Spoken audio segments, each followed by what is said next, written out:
Bismillahirrahmanirrahim. Assalamualaikum warahmatullahi wabarakatuh. Alhamdulillah wassalatu wassalamu ala Rasulillah wa ala alihi wa sahbihi wa man walah, amma ba'd. Tidak akan panjang lebar saya tidak akan baca kitab burung, baca kitab sudah. Karena inti dari belajarnya kita dari semua ilmu ini adalah supaya kita kenal dengan yang menciptakan kita, yaitu Allah. Ketika kita mengetahui bahwa alam semesta ini ada karena penciptaan dari Allah Subhanahu wa taala, di sana kita akan mengetahui keesaan Allah. Apapun namanya selain daripada Allah itu namanya makhluk. Yang namanya makhluk itu hukumnya sama seperti kita manusia. Kita manusia dahulu tidak alam ya'ni lilladzi hal ata ala insanin hinun minad dahri lam yakun syai'an madzkura. Bukankah telah datang kepada manusia sebuah masa yang dahulu mereka itu tidak disebut. Siapa kita 100 tahun yang lalu? Ada? Kemana kita 100 tahun yang lalu? Ada? Ya. Atau sebentar lagi kita juga akan binasa, akan tiada. Dari tidak ada menjadi tiada. Dan semua hukumnya makhluk seperti itu. Supaya tahu bahwa Allah ini tidak membutuhkan tempat dan tidak membutuhkan waktu dan tidak membutuhkan sekutu di dalam keesaan dan kesempurnaannya. Saya ulangi, hukum makhluk semua sama seperti kita. Hanya saja dalam pengertian fana itu berbeda. Ada yang dikatakan fana itu sifatnya sementara, ada yang sifatnya fana yang sebelumnya tidak ada menjadi ada dengan kehendak Allah. Dia hidup selama-lamanya atau mempunyai waktu selama-lamanya. Itu beberapa makhluk, diantaranya adalah ruh daripada kita sendiri.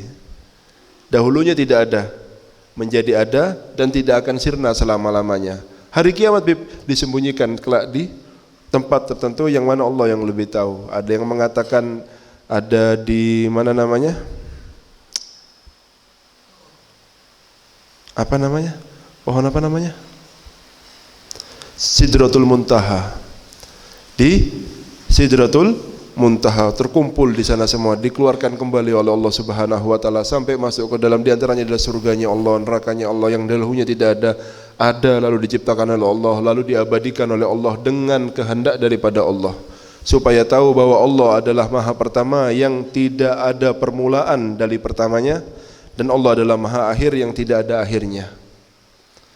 Dan semua yang terjadi itu atas kehendak daripada Allah Subhanahu wa taala. Oleh itu ketahuilah bahwa kita sebetulnya bukan siapa-siapa dan tidak mempunyai daya dan kekuatan apa-apa di sisi Allah Subhanahu wa taala. Pahami itu semuanya. Total kita tidak punya apa-apa. Dari tidak ada menjadi tiada, seandainya ada, itu semuanya apa yang terjadi kepada kita bukan karena kekuatan kita, bukan karena kecerdasan kita, bukan karena usaha kita, tetapi murni. Yang namanya murni tidak ada campur tangan, yang murni itu pemberian dari Allah Subhanahu wa taala, dan pemberian itu supaya melihat kita bagaimana kita bermuamalah dengan apa yang Allah berikan kepada kita. Ketika orang kurang mengerti hal-hal yang seperti ini, sehingga sedikit orang yang bisa menyukurinya, ketika sedikit orang yang bisa bersyukur kepada Allah, maka Allah Subhanahu wa taala berfirman, wa qalilun min ibadiyas syakur. Sedikit dari hambaku yang bersyukur. Karena apa?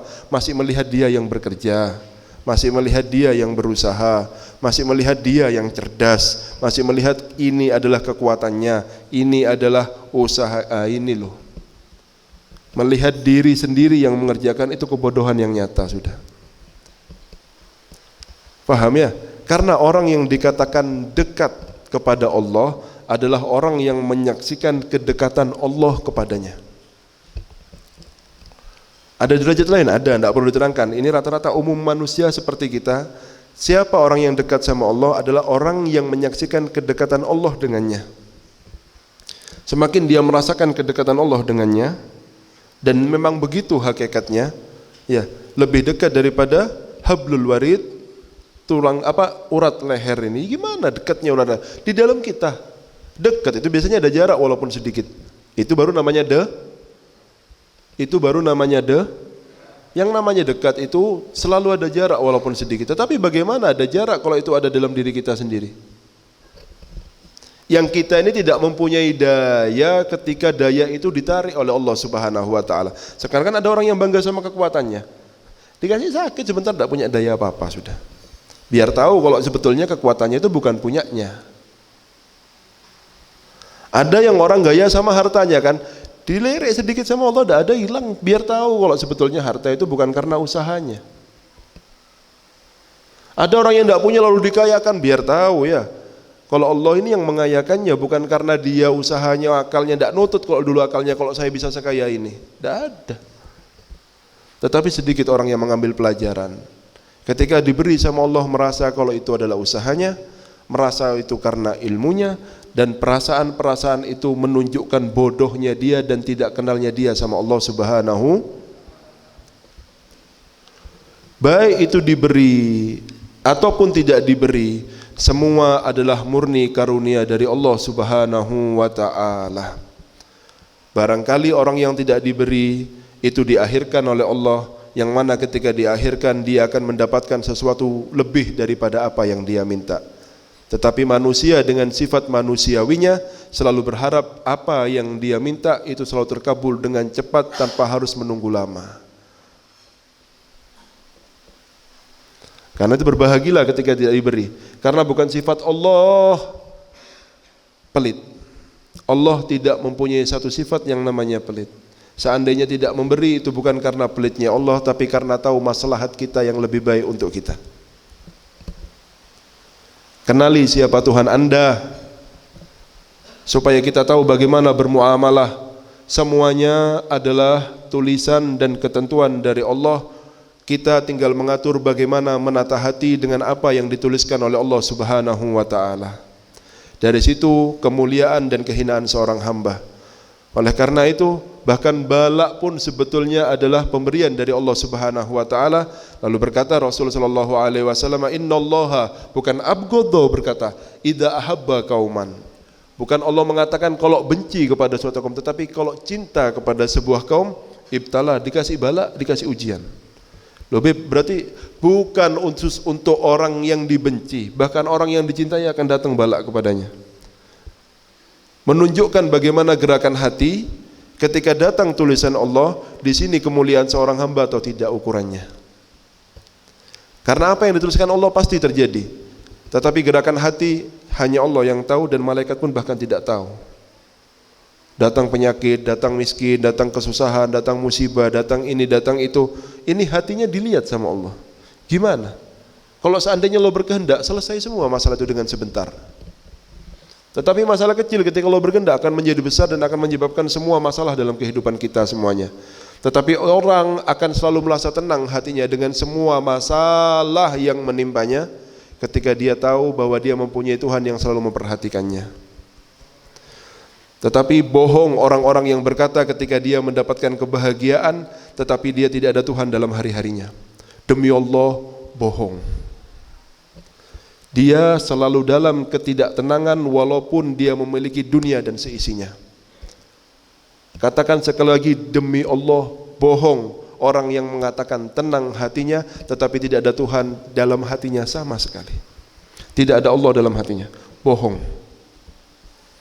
Tetapi orang yang mempunyai Allah, hatinya akan selalu tenang walaupun dia tidak mempunyai apa-apa.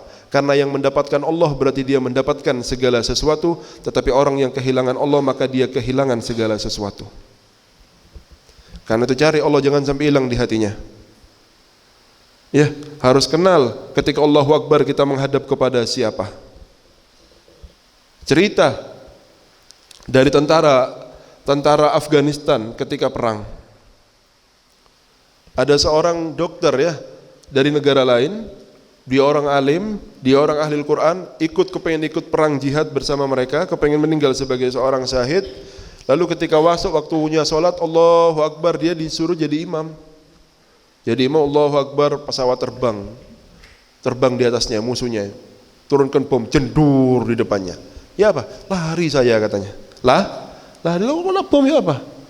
ketika saya lari ternyata tidak ada satupun yang menjadi makmum saya bergerak dari sholatnya. Dari mereka maju satu untuk menjadikan posisi saya menjadi imam, lalu mereka menyelesaikan sholatnya dengan sempurna sekali. Setelah assalamualaikum mereka berdoa, lalu dipanggil ini dokter ini yang katanya alim, katanya pintar, katanya ini, kenapa kamu takut dengan sesuatu sedangkan kau berdiri di depan pencipta segala sesuatu, katanya. Kenapa kok bisa takut ini? Karena tidak kenalnya dengan siapa dia berdiri ketika sholatnya. Masih sumpek ketika dalam sholatnya? Enggak, sholat itulah nanti itu yang menghilangkan semua penyakit-penyakit hatinya.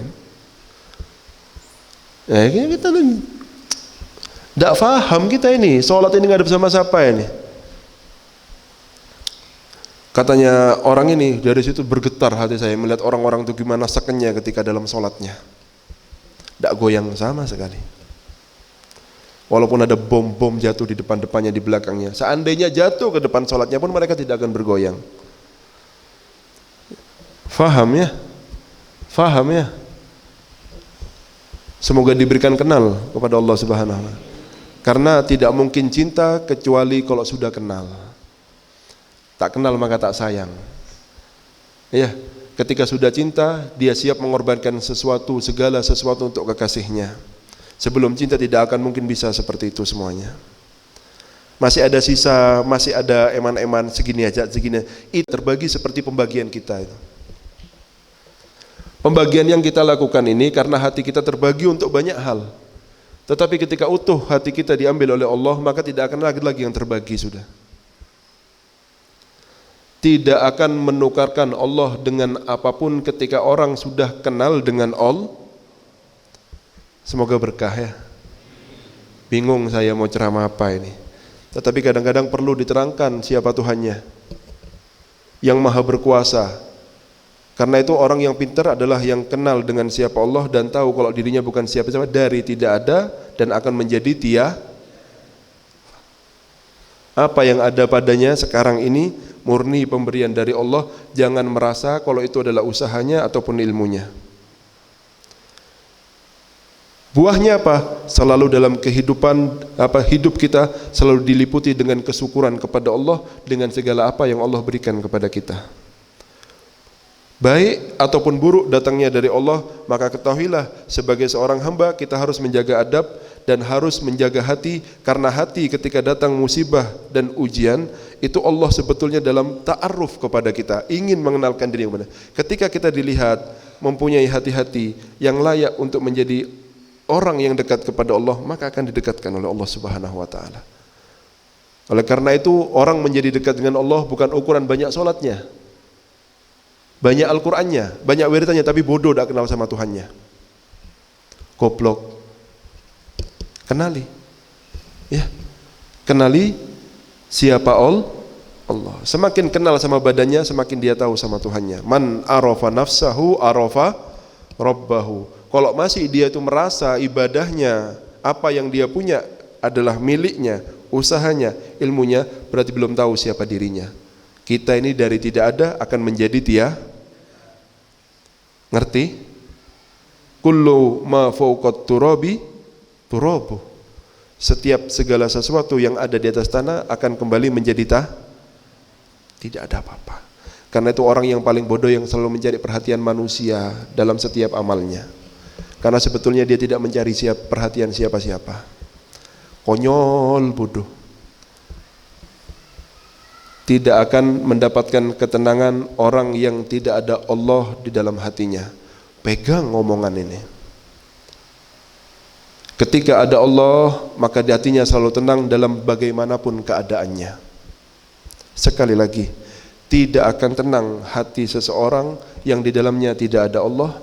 Dan apabila hati itu telah ada Allah, dia akan tenang dalam segala keadaan. Semoga diberikan paham oleh Allah Subhanahu wa Ta'ala. Hadza minni wal afa minkum. Assalamualaikum warahmatullahi wabarakatuh.